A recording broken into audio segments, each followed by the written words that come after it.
હું Alice bridge વિસ્તારમાં આવેલા એક સલૂનમાં હું સંચાલક છું। હું મારું પોતાનું સલૂન ચલાવું છું। 18 તારીખના સાંજે આશરે 5:45 વાગ્યાની આસપાસમાં એક એ વ્યક્તિ એવું કહેતો હતો કે હું FM 24 ન્યૂઝ ચેનલ ચલાવું છું।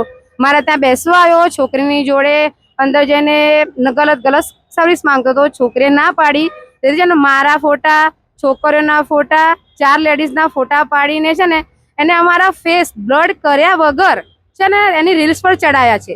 અને આ સરકારની ગાઈડલાઈન પ્રમાણે આ ગલત છે, આ વસ્તુ ખોટી છે, એ આ કરી નથી શકતો।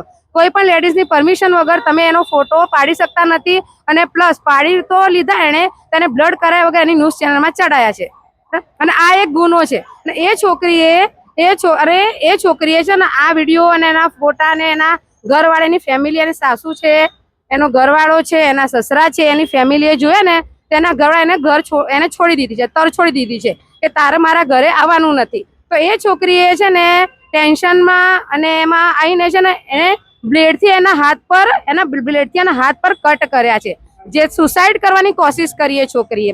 અને એ છોકરીને પછી ને અમે VS હોસ્પિટલમાં લઈ ગયા તો સારવાર દરમિયાન લાયા છીએ। એ પછી મારા ઉપર મેં ક્રાઇમ રિપોર્ટરને એને ફોન કર્યો। અને બીજું વસ્તુ કે એણે છે ને મને પેમેન્ટ કેશ આપ્યું છે। ચલો મને એને ઓનલાઈન પેમેન્ટ કર્યો તો મારો પર્સનલ નંબર એની જોડે સજાઈ શકે છે। મારા પર્સનલ નંબર પર એ લિંક મોકલે છે, જે મારો પર્સનલ નંબર એની જોડે હોય જ ના શકે, એ મારો પર્સનલ નંબર છે। એને મને કેશ પેમેન્ટ આપ્યું છે। એ પછી રાત્રે હું એનો ફોન કરું છું એના નંબર ઉપર, તે છે ને મને જમાલપુર બ્રિજના નીચે બોલાવે છે અને મને એમ કહે છે કે આ વિડીયો જો વાયરલ કરો તો મને 50,000 રૂપિયા આપો, તો હું વિડીયો વાયરલ કરી દઈશ। હવે 50,000 હું શું કામ આપું? હું ખોટું ચલાવતી નથી, હું ખોટું કરતી નથી, હું શેને 50,000 આપું? અને રહી આ છોકરીની વાત, તો છોકરી તો બિચારી ગરીબ ઘરની છે, એનું ઘર ગુજરાન ચલાવવા માટે કામ કરે છે। અને મેં કોઈ ગલત ચલાવતા નથી, કોઈ ખોટું કરતા નથી। તો એ છોકરી જોડે બી 50,000 માંગે છે અને મારી જોડે બી 50,000 માંગે છે। અમે ગલત નથી, અમે ગલત આપીએ શું કામ એને? અને છોકરી હજી બી એમ કહે છે હું જીવવા નથી માંગતી, હું મરી જઈશ। આના માટે મહેરબાની કરો સાહેબ શ્રી, અમને ન્યાય આપો।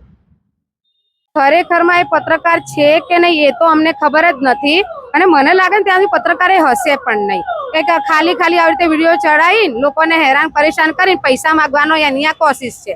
લોકોની જોડે ખંડણી માંગી, લોકોને જે પૈસા મળે લોકોને બદનામ કરવા, આ એની એક સાજિશ છે। એની જોડે કોઈ લાયસન્સ છે? એ ખરેખર પત્રકાર છે? ખરેખર એની ન્યૂઝ ચેનલ છે? આ બધું મને જોઈએ છે પુરાવા।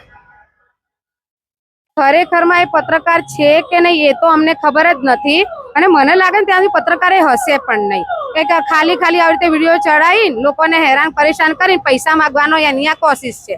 લોકોની જોડે ખંડણી માંગી, લોકોને જે પૈસા મળે લોકોને બદનામ કરવા, આ એની એક સાજિશ છે। એની જોડે કોઈ લાયસન્સ છે? એ ખરેખર પત્રકાર છે? ખરેખર એની ન્યૂઝ ચેનલ છે? આ બધું મને જોઈએ છે પુરાવા।